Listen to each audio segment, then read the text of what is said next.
So you meet a young boy in, say, secondary school, and the need of that person and his desire, his craving, his prayer, and even his frustration comes from the desire to probably finish secondary school, write his exams, pass JAM, and you see the gentleman depressed and you tell him, what is the source of this depression? And he says, this JAM, I want to pass it. Now you ask one who is already in the higher institution of learning and his desire is to pass his exams, defend his project, and graduate, and then the one who graduates will tell you, I want to go further, I'm trying to secure a scholarship to go for master's or PhD and all of that. And you ask a young man, he will tell you, my desire now is to marry, her desire now is to marry. You ask the one who is married, they tell you, the devil is a liar, I must have children.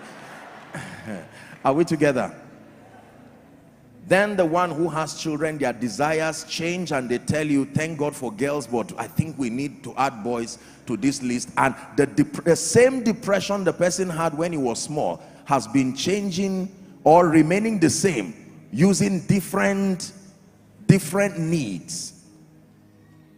And then you ask the one who is staying with his parents and his desire and frustration is, I'm no longer a child, I need to get out of this house. Then he gets out and smuggles himself to a small room, and after a while his desire is to have a bigger house. Then he gets tired of being a tenant and he will tell you, my new desire, the source of this, my frustration and wrinkling my face, is that I want to start building.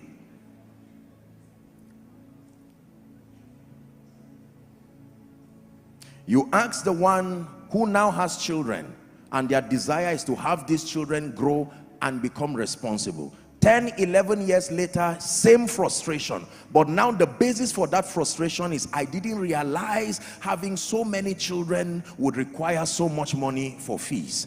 That becomes another journey. Later you ask them and they say, I can't imagine that I suffered and went through this only to give birth to a foolish child. This child is 18 years old and I almost regret giving birth to this child. And remember, the same person, look at all the various transitions, same frustration. Then you ask the one who gets a job and is happy, gives testimony 6 months later, he's saying, I don't understand this. What kind of failure is this? I didn't offend anybody. This is an office, I rejoice, it came by prophecy. I need promotion. Same frustration. Pay attention. And then you find one who has gotten the job and the promotion. Now the promotion causes trouble between the couple because now their salaries are similar and it looks like the man is saying, so now that God has lifted you, another frustration that has come as a result of that lifting.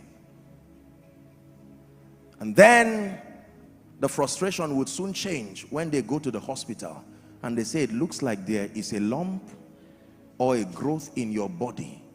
How old are you? I'm 55. We're suspecting prostate.